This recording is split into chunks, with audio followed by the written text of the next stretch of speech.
Sakit Akademik UGM, kembali lagi di TikTok, tips dan informasi kesehatan Rumah Sakit Akademik UGM. Bareng aku, Hesti Puspa, tralalala. Nah, setelah kemarin berkenalan dengan home care-nya RSA UGM bareng Mbak Syifa dan Mbak Herlina, kita hadirkan kembali Mbak Herlina di sini. Halo Mbak Herlina, ketemu lagi kita di sini. Iya Mbak. Sudah kedua lagi ya. Iya. Besok kita bisa agendakan ke 3 sampai 10 mungkin. Boleh silakan. 10 part khusus. Nah, iya. Kita masih tentang home care nih Mbak ya. Iya. Tentang home care-nya RSA UGM. Kemarin dengar-dengar tuh udah disepakati ya Mbak ya, tentang namanya diganti jadi Jatayu Home Care RSA UGM. Iya, betul Mbak. Jatayu masih asing sih sebetulnya, mungkin di telinga tralalala ini sama Hesti Puspa sama para penonton ya. Arti Jatayu itu apa sih Mbak? Iya. Jadi gini Mbak. Ini langsung aja apa ya? Langsung aja. Oke. Jadi nama Jatayu sendiri itu memang pertama kali diusulkan sama Kepala Instalasi Rawat Jalan. Itu Dr. Agung. Oh iya, Dr. Agung. Kita sapa dulu Iya. ya mungkin ya. Hai Dr. Agung. Dr. AGG Widianto. Oh iya. Ya, jadi awalnya seperti itu, Mbak Tralala. Oh baiklah. Salah saya. Tralala.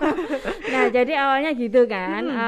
Ini apa nih biar ada ciri khas tersendiri gitu kan. Home care itu kesannya kalau home care itu kan secara banyak gitu kan, untuk nama home care rumah sakit A, rumah sakit B atau home care apa. Nah, kita buat khusus nih biar ada kesan. Oh, Jatayu RSA itu. Nah, seperti itu RSA ya. Gitu ya. Jadi sebetulnya Jatayu itu secara arti mungkin Dr. Agung nanti bisa menjelaskan secara detail ya. Bisa kita hadirkan di sini. Jahil Dr. Agung. Nah, jadi gini Mbak, Jatayu itu adalah kendaraan. Itu cerita wayangan sih sebetulnya. Masih tentang wayang ya. Kita akan ciri khasnya ya sini ya. Ciri khasnya tentang wayang. Oke. Termasuk dengan home care ini. Jadi cerita wayang itu adalah kendaraannya. Rama menjemput Sinta. Waduh. Sasit kan? Malam minggat. Ya, jadi gitu.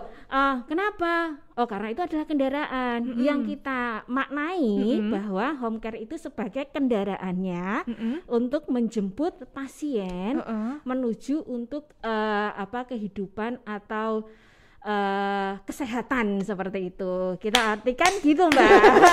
Keren. Tapi ya carinya saya juga tadinya nggak kepikiran. Oh oke juga benar. Jadi ya home care itu kendaraannya menjemput. Kalau kita kan tetap ke pasien ya. Pasien itu diartikan sebagai Sinta. Waduh. Jadi senajan Mbak Herlina ini cewek, tetap ramanya. Oke. Ramah kita. Tetap ramah. Yang di rumah senajan cowok itu tuh Sinta. Oke. Bisa. Oke, menjemput pasien, menjemput cintanya biar sembuh gitu biar ya Mbak sembuh, ya. biar bisa menggapai kehidupan. Nah, itu kan agak seru. Ya, yang lebih gitu, lebih sehat, biar bisa hidup normal, biar bisa lebih baik lagi. Gitu. Itulah filosofi dari Jatayu Home Care RSA UGM. Itu bentuk kecintaan kita terhadap pasien-pasien yang kita rawat, kita ngerawat dengan tulus, dengan cinta, gitu kan, dengan sarang beo ya kan. Dengan sarang beo nggak tuh, nah. Gitu. Maknanya seperti itu sih Mbak. Bagus Mbak, bagus banget berarti filosofinya. Padahal cuma dari kendaraan gitu kan, tapi maknanya jadi panjang banget. Wis keren. Nah, ngomong-ngomong nih, ternyata ya pemirsa, Mbak Herlina itu ini tadi habis dari home care ya Mbak ya? Iya, betul habis home care.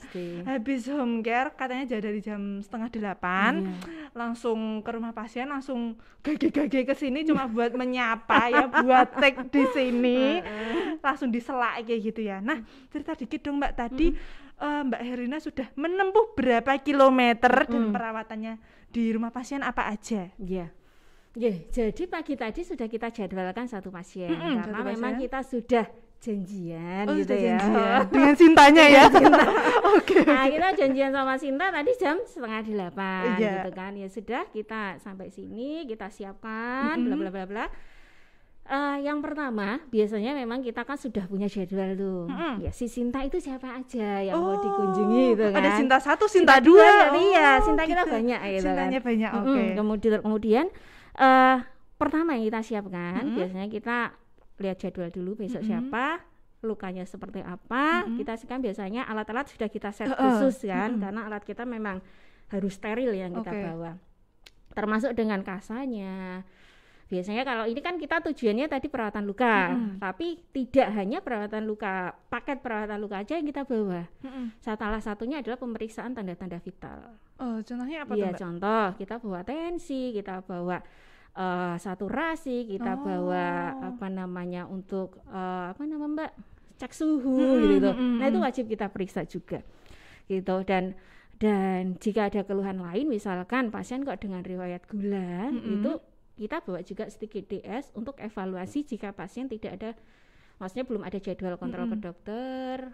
Nah itu kita juga menyediakan untuk itu juga. Biasanya satu paket kita bawa sih. Sudah satu paket gitu sudah ya, satu paket, gitu sudah kita siapkan. Rasanya tuh kayak pengen kayak yang di artis-artis tuh loh Mbak. Biasanya kan kalau di tempat syuting ya kan, terus nanti dipergoki, nanti dibuka tasnya ada apa aja. Rasanya kayak gitu ya Mbak Erlina. Ada tensi, ada stetoskop, ada ini gitu kan. Iya, perabot-perabotnya. Keren loh. Nanti pas Mbak Erlina berangkat atau Mbak ini isi tasnya apa aja. Bedah itu ya, di bedah. Pasiennya yang Sintanya udah nunggu ternyata. Malah wis nunggu. Aduh. Nah, kalau dari beberapa layanan home care itu kan kalau nggak salah yang memang paling banyak, paling best seller mungkin paling best seller itu kan lebih ke perawatan luka ya Mbak ya. Nah, betul.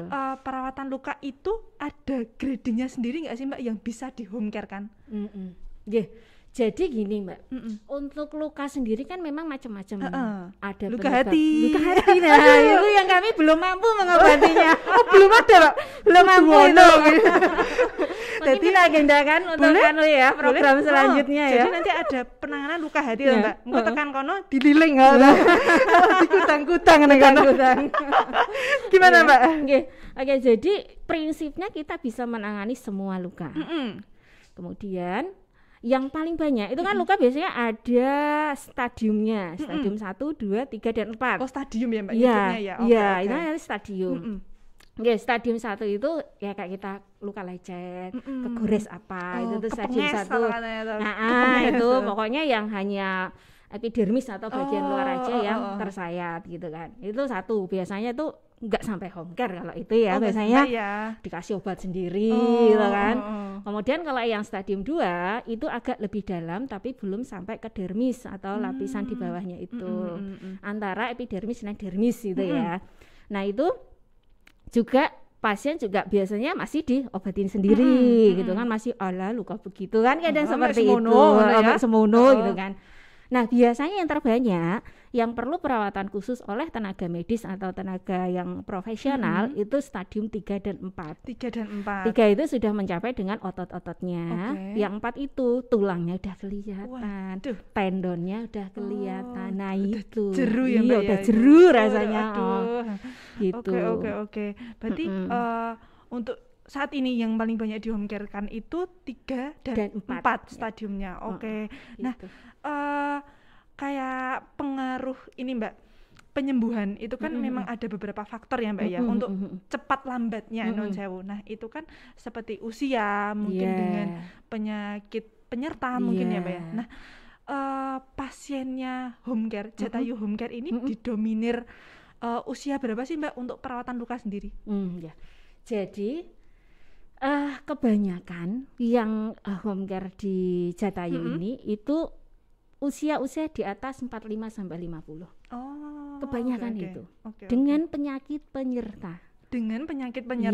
Contohnya apa Mbak? Contohnya sakit gula, diabetes mellitus. Ada yang CA atau kanker. Ada juga yang kebanyakan itu sih Mbak, DM, CA gitu. Iya, kemudian juga non sewu kayak sembuhnya lumayan butuh waktu ya Mbak ya. Betul sekali. Karena kan memang kalau luka itu tidak ujuk-ujuk sembuh, nggak diapa-apain sembuh, itu kan enggak. Tetap harus ada bagaimana cara kita merawatnya. Kalau orang awam, nyun sewu, itu biasanya menganggap lukanya udah kering, wes garing loh, wes ireng berarti wes garing, tinggal nyoplok gitu kan. Nyoplok itu dilepas gitu kan, gitu ya. Gitu. Terus, nah pemahaman itu yang terkadang itu bikin luka itu semakin parah. Kenapa? Di atas hitam, itu namanya luka nekrotik kalau kita bilang. Apa Mbak Nekrotik, luka hitam. Itu nggak boleh luka itu kok sampai hitam. Kenapa? Di bawahnya hitam itu biasanya itu masih basah. Nah itu yang bikin infeksi gitu. Nah mungkin bisa dikasih tips nih Mbak buat luka hitam tuh yang ini nggak sih Mbak, kayak bikin gatal gitu nggak sih? Iya bukan ya? Kalau gatal itu biasanya kalau proses penyembuhan itu udah tahapannya. Kalau hitamnya tidak bikin gatal. Nggak bikin gatal ya? Bukan ya? Bukan. Okay. Nah itu jadi gini, luka itu bisa sembuh itu dengan prinsip perawatan secara lembab. Kayak mana lembab itu? Jadi gini, kadang kan kita wes dibuka, biar nanti cepet kering. Nah itu nggak bener, kering jadi hitam nanti kan. Gitu. Terlalu basah ngecepek juga nggak bagus juga, karena bisa mengakibatkan infeksi. Jadi ya kalau terlalu basah ya ada namanya produk untuk narik atau nyedot cairannya atau nanahnya atau pesnya itu. Kalau terlalu kering ya dikasih obat juga, ada salep untuk biar lebih lembek gitu. Jadi bisa dilepas untuk hitamnya. Karena itu mempengaruhi dari proses penyembuhan luka. Jadi kita gini, secara kita mungkin membicarakan secara teori sedikit ya, apa ya gitu kan. Teori gitu. Sedikit gitu. Terus kalau kita semua perawat profesional atau khususnya untuk yang Jatayu Home Care pasti akan kita bekali ilmu-ilmu dasar untuk perawatan luka, khususnya untuk perawat ya. Itu secara prinsip perawatan luka yaitu dengan yang kita sering kita dengar namanya time management. Apa itu Mbak? Bukan time ya, time waktu. Beda. Time management gitu. Itu ada T-nya itu tisu atau jaringan yang tadi saya ceritakan. Jadi jaringan itu harus jika hitam ya harus dinekrotomi namanya, atau nekrotomi. Kalau kuning ya dinekrotomi atau digunting-gunting. Kalau orang awam kan takut. Toh kalau punya gunting ya gunting-gunting buat gunting ya. Biasanya kecap mie instan itu. Nah itu Pak saus. Nah itu masa yang guntingnya mau pakai gunting itu kan. Nah, kalau kita kan ada gunting khusus yang sudah kita sterilkan gitu kan di CSSD. Kalau di sini ya itu kan pasti aman dengan prinsip steril, jadi mengurangi resiko infeksi gitu. Kemudian yang kedua, faktor inflamasinya. Nah, inflamasi itu gini tadi yang caranya. Pertama kita cuci luka dengan menggunakan NaCl atau cairan yang infus itu orang bilang. Kemudian nanti setelah itu dicuci dengan sabun. Sabunnya sabun apa? Jangan sabun Lux, sabun itu ya. Iklan. Nah, kita pakainya sabun bayi lah minimal yang untuk minim iritasi gitu kan. Jadi tidak gampang iritasi dan tidak kering. Setelah itu kita bersihkan, kita gunting-gunting yang nekrotomi itu. Nah setelah itu lanjut ke moisturize-nya atau kelembapan dari lukanya tersebut. Ya tadi yang saya ceritakan, kalau terlalu basah ya kita gunakan alat atau bahan yang bisa nyedot cairannya. Kalau terlalu kering ya kita gunakan salep yang bisa melunakkan dari nekrotiknya. Yang terakhir itu adalah kita melihat tepian lukanya. Jadi luka itu terkadang lama dari tepi. Jadi luka itu kan sembuhnya dari bawah ke atas, dari samping ke dalam. Kadang ada yang lama sampai akhirnya jaringannya itu lebih tinggi daripada jaringan. Jadi namanya hipergranulasi kalau kita. Jadi antara samping lutut, bawah sama bawah ke atas itu lebih cepetan bawah ke atas. Jadi punjul itu loh. Nah itu juga nggak bagus, nggak akan nutup juga. Nah itu ada trik-trik tersendiri dari kita supaya balance antara samping dan bawah. Gitu. Nah itu yang kok lama ya nggak nutup kok gini karena kalau hipergranulasi sangat terjadi resiko perdarahan. Gitu. Prinsip-prinsip itulah yang kita tekankan. Yang penting lembab nomor 1. Yang penting lembab. Soalnya banyak Mbak juga yang misalnya habis kecelakaan misalnya, agak embesetnya banyak atau di dengkul apa di mana. Otomatis dengkul ya Mbak, kalau dengkul kebanyakan tuh, ya. Susah sembuhnya. Yeah. Soalnya entah buat nekuk atau gimana. Betul. Nah, itu tuh kayak nek orang Jawa bilang dengan aja ditutupi melek garing ya gitu. Itu malah keliru ya Mbak sebetulnya. Iya. Karena kalau nggak ditutup itu risikonya apa? Infeksi. Dapat bakteri dari luar, dapat kotoran dari luar. Risiko infeksi. Ditutup tujuannya untuk menghindari daripada infeksi tersebut. Gitu. Oke. Iya. Ternyata malah justru prinsipnya lembab itu tadi Mbak ya. Ternyata sebetulnya tuh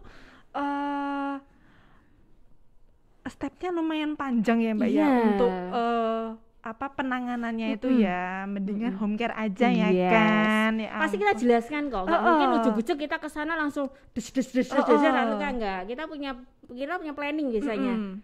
Pak, dengan kita jelaskan lukanya jenisnya seperti ini, Bapak punya penyakit peserta. Aduh, peserta. Grogi nih. Oke. Lanjut. Jadi punya penyakit peserta ini, yaitu yang sangat mempengaruhi penyembuhan luka. Kita jelaskan secara terbuka. Kita tidak punya target, kita real. Kalau seperti ini biasanya perawatannya sekian bulan. Tapi kan kita tidak tiap hari Mbak. Minggu pertama biasanya tiap hari dulu karena biasanya yang masuk ke kita itu pasien dengan infeksi ya Mbak. Oke. Ya, infeksi, jadi kita harus betul-betul harus mengkondisikan luka itu baik dan tidak terlalu basah. Kalau dari sekali kan bisa sampai luber-luber tuh, nggak bisa nampung cairannya. Seminggu biasanya udah bagus. Nanti kita buat 2 hari sekali. Kita evaluasi 3 hari sekali, 4 hari sekali dengan modern dressing syaratnya. Oh, gimana tuh Mbak? Modern dressing itu ada kayak foam, alat-alat khusus, bukan hanya kasa, tutup, tidak. Karena kasa itu ada batasannya untuk nyedot cairan. Untuk cairan berlebih dia tidak mampu. Nggak bisa ya? Iya, bisa dalam waktu setengah hari sudah rembes-rembes. Nah itu kan membuat luka itu jadi bukan lembab tapi terlalu basah. Itu nggak bagus juga. Nggak bagus juga. Itu selalu kita informasikan. Kelebihannya pakai modern dressing, kelebihannya pakai perbandingan antara modern dressing dengan konvensional dressing gitu. Nanti termasuk kita jelaskan terkait dengan program berapa hari sekali kunjungan. Nanti akan kita kaitkan dengan biaya. Bapak kalau pakai konvensional dressing itu nanti bisa tiap hari dengan biaya sekian. Dibandingkan dengan modern memang ada tambahan bahan tapi jatuhnya lebih hemat dan hasil lebih bagus. Pasien kan bosan tuh Mbak kalau tiap hari dirawat. Selain bosan dirawat ya bosan bayarnya juga gitu. Harus jeru terus ya iki ya.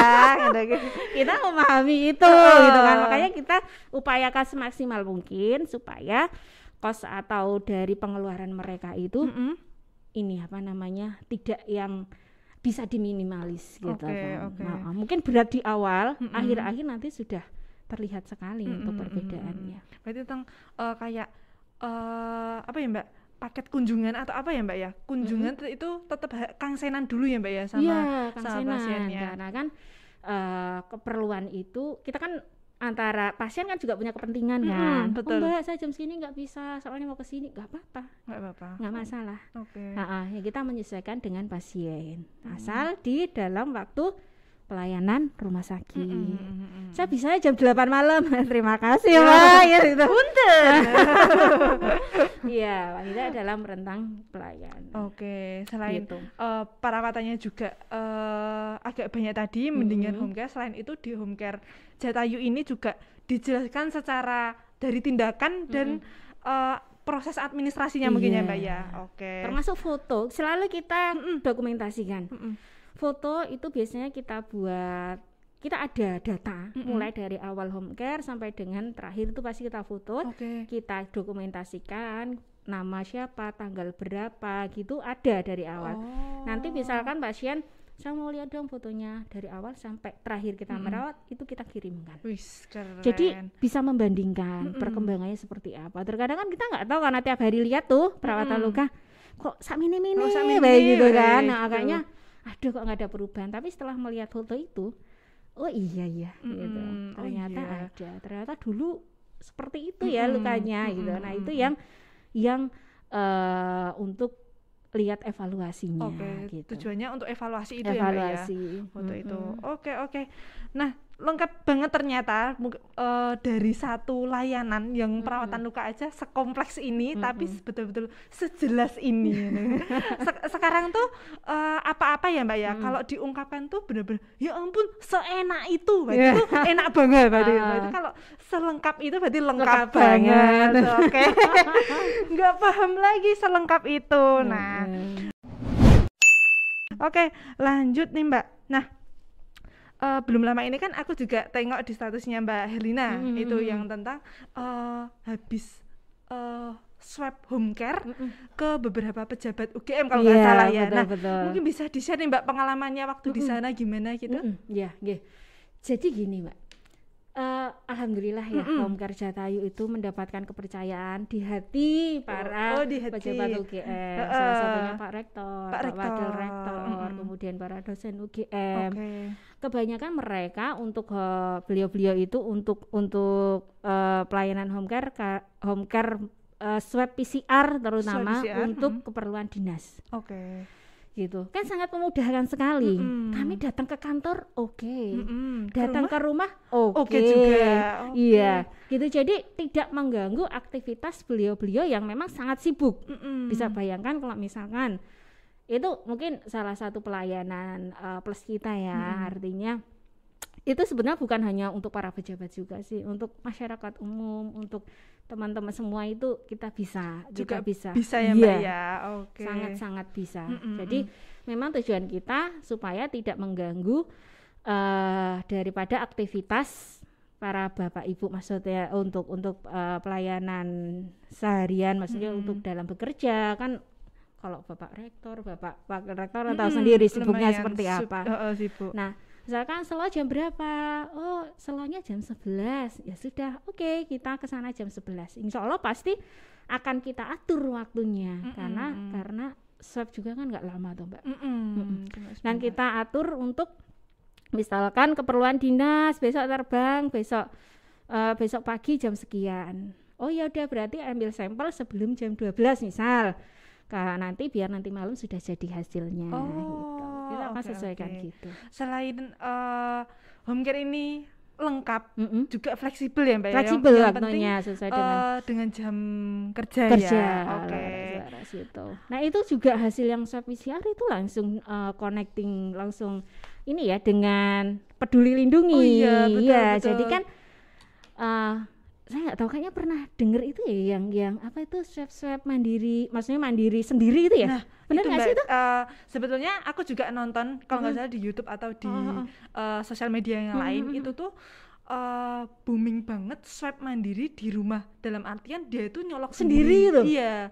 Nah itu mungkin kalau kita lihat dari segi medis mungkin ya Mbak ya, dari segi medis kurang direkomendasikan, dikhawatirkan ini ya Mbak ya, si orang tersebut atau si pasien tersebut tidak ada basic kesehatan, otomatis kan dia juga nggak tahu gimana sih yang benar, kan dia nggak tahu ya. Terus betul. Kayak gini artinya apa sih, kayak gini artinya apa sih gitu ya. Nah mungkin kalau dari nakes juga, dari segi nakes kurang direkomendasikan. Memang kalau dari biaya lebih hemat mungkin ya, mungkin kalau dari mereka. Tapi kayaknya kalau udah denger tentang Jatayu Home Care bisa swab PCR di rumah, pasti pakai Jatayu Home Care dong. Karena kelebihannya karena kita juga lihat tujuannya buat apa dulu, gitu kan. Jangan sampai kayak itu swab di rumah, kalau dia itu untuk tujuan terbang kan nggak bisa dipakai, suratnya dari mana? Oh iya betul. Nggak bisa. Itu hanya mungkin screening sendiri pun tidak, kalau menurut saya. Yang di Jatayu Home Care semua yang melakukan tindakan swab itu harus sudah terlatih. sudah terlatih ya Mbak ya. Misalkan sama-sama tenaga medis, sama-sama dokter, sama-sama perawat, tidak semua itu bisa melakukan swab. Oke. Harus terlatih. Kita tidak pernah memberangkatkan SDM atau tenaga medis yang tidak terlatih untuk swab. Oke. Nah itu siap, berarti lebihnya gitu. Jadi tepat gitu loh, ngambilnya tepat gitu kan. Protap-protap SOP-nya juga oke gitu kan. Lagian kalau misalnya swab mandiri pun juga nggak bisa ya Mbak ya, sebetulnya nggak bisa dipakai dalam artian nggak bisa misalnya mau untuk terbang nggak gitu bisa. Karena kan perlu ada surat bukti kan, tertulis tanda tangan cap resmi gitu. Kalau swab pakai Jatayu di rumah hasilnya nanti juga dikirim bisa ya Mbak ya. Dikirim. Nanti bisa email, bisa WA, bisa langsung masuk di linknya Peduli Lindungi. Oke. Kan mudah. Jadi bisa WA, email atau bisa langsung lewat Peduli Lindungi. Jadi jejaknya kalau di Peduli Lindungi kan kita enak kan, tinggal klik buka tak sudah ada tahu berapanya kan gitu. Betul. Oke. Nah, itu tadi tentang layanan Jatayu Home Care RSA UGM, mulai dari perawatan luka yang udah dijelentrehkan dengan Mbak Herlina tentang kayak prosedurnya, prosedur penanganan ataupun administratifnya itu. Terus ada lagi yang baru-baru ini ya Mbak, yang swab itu ya. Swab masih kita kembangkan. Oke. Masih kita, artinya memang ternyata itu banyak sekali yang membutuhkan. Oke, siap. Tentunya dengan Jatayu Home Care RSA UGM ini mempermudah pasien untuk mendapatkan kenyamanan perawatan di rumah. Oke. Nah, buat sahabat sehat RSA UGM yang pengen mendapatkan layanan home care, tentunya dengan intensif dengan tenaga profesional, bisa langsung hubungi Jatayu Home Care RSA UGM di nomor 0811 2839 573. Oke, itu saja yang dapat kita bagikan di podcast kali ini. Informasi lebih lanjut, pantengin terus sosial media kita, ada Instagram, Facebook, Twitter, dan juga website. Jangan lupa subscribe channel YouTube kami di Rumah Sakit Akademik UGM. Jangan lupa klik dan share ke teman-teman dan keluarga kalian semua. Oke, Mbak Herlina, terima kasih banyak sudah 2 kali hadir di sini. Sama. Saya tunggu ketiga, 4, 5. Wah, siap. Sasaran empuk ini. Oke. Ya, kita bersama memajukan rumah sakit. Betul. Semoga Jatayu Home Care dapat berkembang pesat dan mulai dikenal di masyarakat luas, di seluruh DIY ya Mbak. Semoga. Oke, saya Hesti Puspatra Lalala bersama Mbak Herlina pamit undur diri dan sampai jumpa.